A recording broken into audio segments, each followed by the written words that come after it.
और गिद्ध। एक गांव में एक बड़ा सा तालाब था जिसमें बहुत से कछुए रहते थे। उनमें से एक कछुआ आसमान की सैर करने का ख्वाब देखता। गांव के छोटे बड़े जानवर और पक्षी इसी तालाब में पानी पीने आते। जब भी कोई पक्षी तालाब के किनारे पानी पीने आता और फिर उड़ने लगता तो उन्हें देखकर कछुए का भी उड़ने का बहुत दिल करता। बेचारा कछुआ अपने आप से उड़ने का बहुत प्रयास करता, लेकिन क्योंकि वो था तो कछुआ ही, इसीलिए हमेशा असफल रहता। एक दिन कछुए को एक उपाय सूझा। उसने तालाब के पास बैठे गिद्ध से पूछा, गिद्ध जी, मैंने आपको उड़ते हुए कई बार देखा है। आसमान में ऊपर पहुंचकर कितना मजा आता होगा ना। काश मैं भी आसमान में उड़ पाता। गिद्ध जी, क्या आप मेरी ये इच्छा पूरी कर सकते हैं? तुम ठीक कहते हो कछुए, आसमान में उड़ने में बहुत मजा आता है, लेकिन मैं तुम्हारी कोई मदद नहीं कर सकता। उड़ना तो केवल पक्षी ही जानते हैं। मेरे पास एक उपाय है गिद्ध जी। आप तो बड़े बलशाली हैं। आप मुझे अपने पंजों में फंसाकर आकाश की सैर करा दीजिए। मैं आपका बड़ा ही एहसान समझूंगा, कभी नहीं भूलूंगा। और ऊपर पहुंचकर आप मुझे छोड़ देना, मैं भी आकाश में उड़ने लगूंगा। हाँ, ऐसा कर सकते हैं, क्यों गिद्ध जी? ऐसा कैसे हो सकता है कछुए? अगर मैंने तुम्हें आकाश में छोड़ दिया तो तुम नीचे गिर जाओगे, तुम्हारी जान भी जा सकती है। ऐसा कुछ नहीं होगा गिद्ध जी, बस आप मुझे आकाश की सैर पर ले चलिए। बहुत समझाने पर भी कछुए ने गिद्ध की बात नहीं मानी। तभी गिद्ध कछुए को आकाश की सैर पर ले गया। ऊपर पहुंचकर कछुआ बहुत खुश हुआ। उसने गिद्ध से कहा, आपका बहुत बहुत शुक्रिया गिद्ध जी, आपने मेरा सपना पूरा कर दिया। अरे वाह, आकाश में कितना अच्छा लग रहा है। अब आप मुझे छोड़ दीजिए, मैं भी उड़ने लगूंगा। कछुए की खुशी का ठिकाना नहीं था, लेकिन जिसका डर था वही हुआ। कछुआ जाकर सीधा जमीन पर गिरा और उसके सारे सपने चूर चूर हो गए। रंग बदलते पत्ते। कुकू कोयल एक बड़े से घने पेड़ पर रहती थी।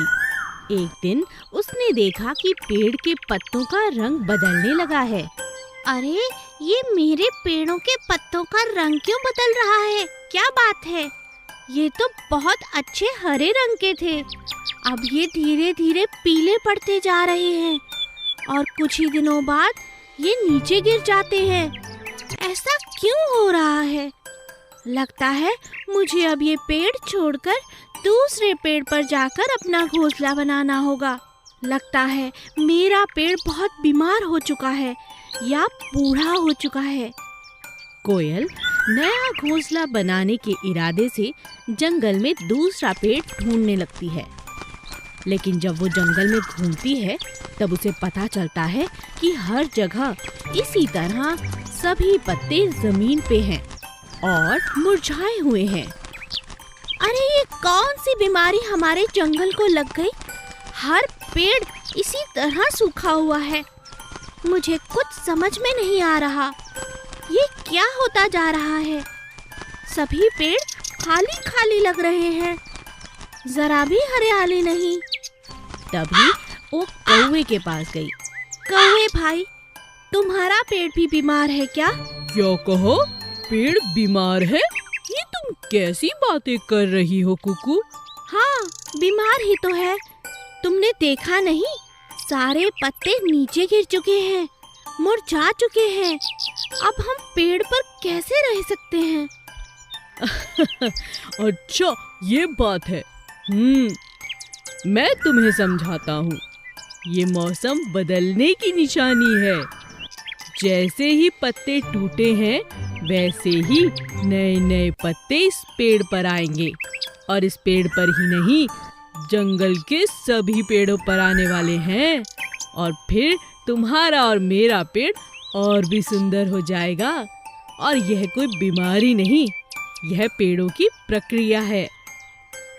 जैसे सांप अपनी केंचुली छोड़ता है और फिर उसकी नई चमड़ी आ जाती है, ऐसे ही पेड़ों को भी अपने पुराने पत्तों को छोड़ना होता है, समझी? अच्छा, तो ये बात है। आपका बहुत बहुत शुक्रिया मुझे समझाने के लिए। तो फिर क्या हमारा जंगल फिर से नया हो जाएगा? हाँ हाँ, क्यों नहीं। कोयल को यह बात समझ आ गई और फिर वो खुशी खुशी अपने पुराने घर पर चली गई। दो चूहे टिंकू और मिंकू एक बड़े से जंगल में रहते थे। वो दोनों बहुत अच्छे दोस्त थे। हर समय वो साथ साथ रहते थे, एक साथ खेलते, एक साथ हर काम करते। एक दिन दोनों नदी के किनारे घास पर मजे से सो रहे थे। अचानक एक जोर की आवाज आई। दोनों डर के जाग गए और घबरा कर इधर उधर भागने लगे। अरे ये कैसी आवाज है? अरे बहुत डर लग रहा है, छुप जाते हैं कहीं। तभी उन्हें फिर से वही आवाज दोबारा सुनाई दी। अरे ये कैसी आवाज है? तभी उन्होंने देखा कि एक बड़ा सा हाथी मस्त चाल से नदी की तरफ आ रहा है।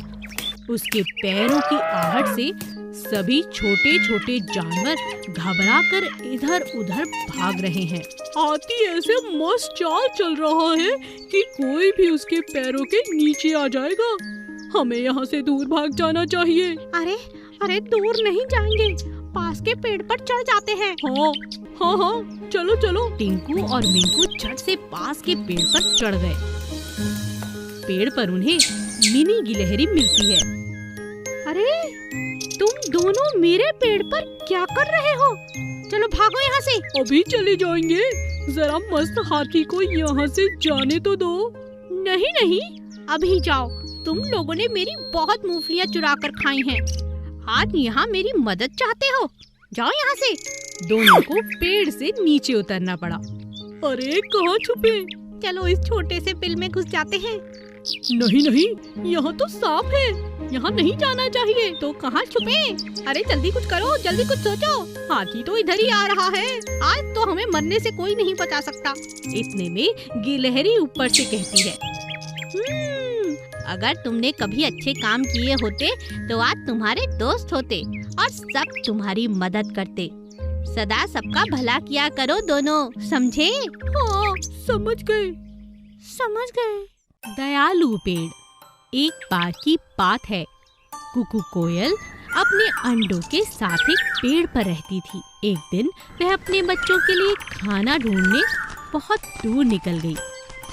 रास्ते में बरसात होने लगी, जिस कारण कुकू कोयल बुरी तरह से भीग गई। अरे मुझे कहीं बैठकर अपने पंखों को सुखा लेना चाहिए, नहीं तो उड़ना बहुत मुश्किल है।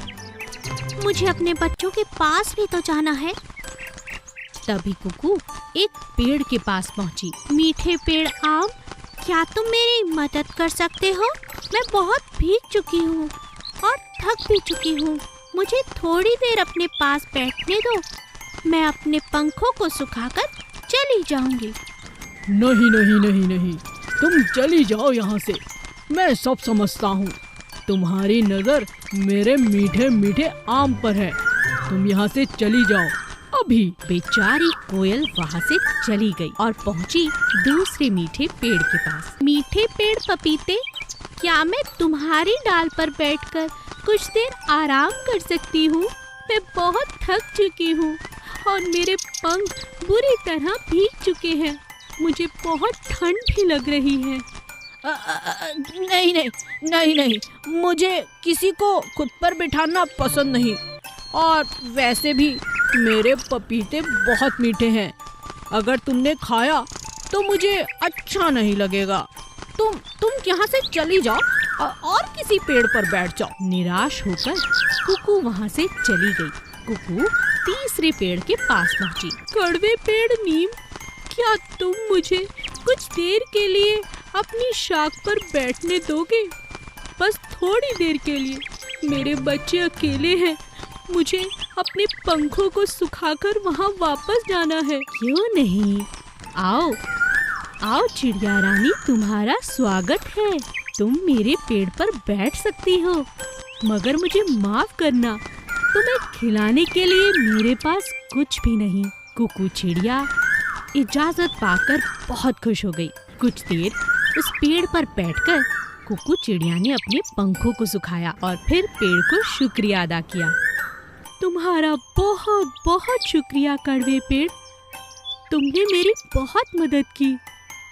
आज से मैं तुम्हें कड़वा नहीं, दयालु पेड़ कहूंगी। और इस तरह कुकू चिड़िया ने कड़वे पेड़ को शुक्रिया अदा किया और अपने बच्चों के पास वापस लौट गई। एक बुद्धि मेंढक।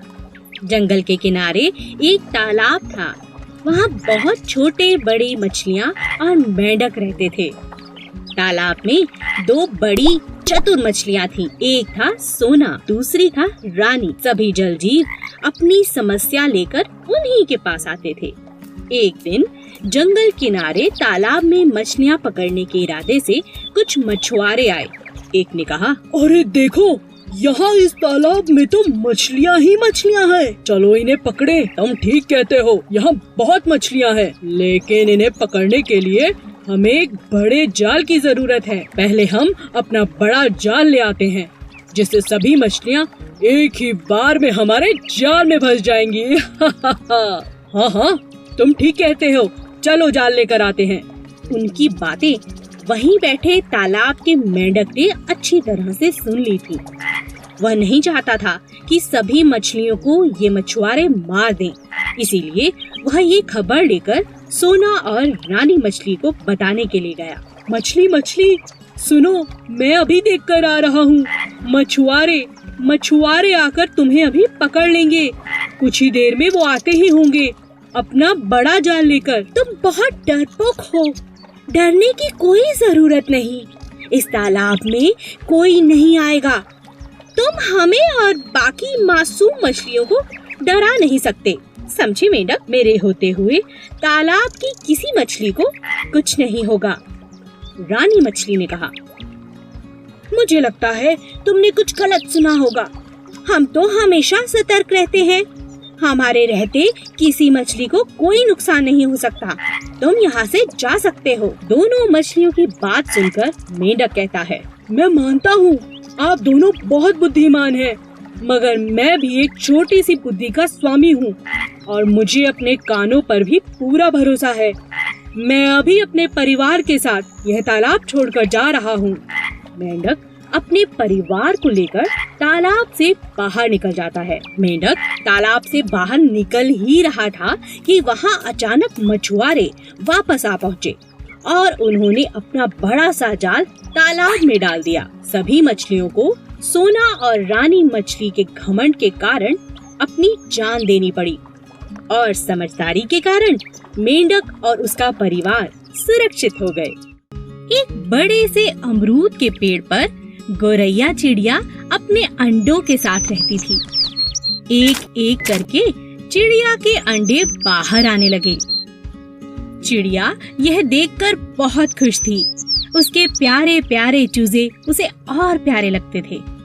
चिड़िया रोज सुबह उनके लिए खाना लेने जाती और शाम को बड़े प्यार से वह खाना उन्हें खिलाती। धीरे धीरे चिड़िया के बच्चे बड़े होने लगे और वह अपने लिए खाना भी ढूंढने लगे। कई दिन बीत जाने के बाद भी एक अंडे में से चूजा अभी तक बाहर नहीं निकला था। चिड़िया को इस बात से बहुत चिंता होने लगी और वह कोयल के पास मदद के लिए गई।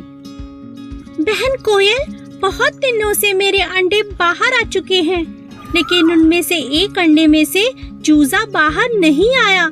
मैं क्या करूं? मुझे बहुत चिंता हो रही है। ऐसा तो मैंने भी कभी नहीं देखा। ऐसा तो मैंने भी कभी नहीं सुना बहन। चलो स्वामी जी के पास चलते हैं। उनके पास इसका कोई ना कोई हल जरूर होगा। चलो चलते हैं। हाँ, चलो। चिड़िया और कोयल स्वामी जी के पास मिलने पहुँचे। नमस्ते स्वामी जी, आप कैसे हैं? क्या बात है, कैसे आना हुआ? मैं तुम्हारी क्या मदद कर सकता हूँ? चिड़िया सारी बात स्वामी जी को बताती है। अच्छा, तो ये बात है। चलो मैं चल कर देखता हूँ। चिड़िया, कोयल और स्वामी जी घोंसले के पास पहुँचते हैं। अरे ये क्या? ये कोई अंडा नहीं है। तुम्हें अपने अंडे को पहचानने में जरूर कोई भूल हुई है। मुझे लगता है यह एक खिलौना है। मैंने कई बार गांव के बच्चों को इससे खेलते हुए देखा है। मेरा भरोसा करो और इसे एक बार नीचे फेंक कर देखो। नहीं नहीं स्वामी जी, इस तरह तो मेरा अंडा फूट जाएगा। नहीं नहीं चिड़िया रानी, मेरा भरोसा रखो, ये एक खिलौना ही है। चिड़िया ने दिल पर पत्थर रखकर स्वामी जी की बात को मान लिया। स्वामी ने अंडे को लिया और जमीन पर जोर से फेंका। अंडा फूटा नहीं, बल्कि वह टप्पा खाने लगा जैसे कोई गेंद हो। सच में वो एक खिलौना, एक गेंद ही थी।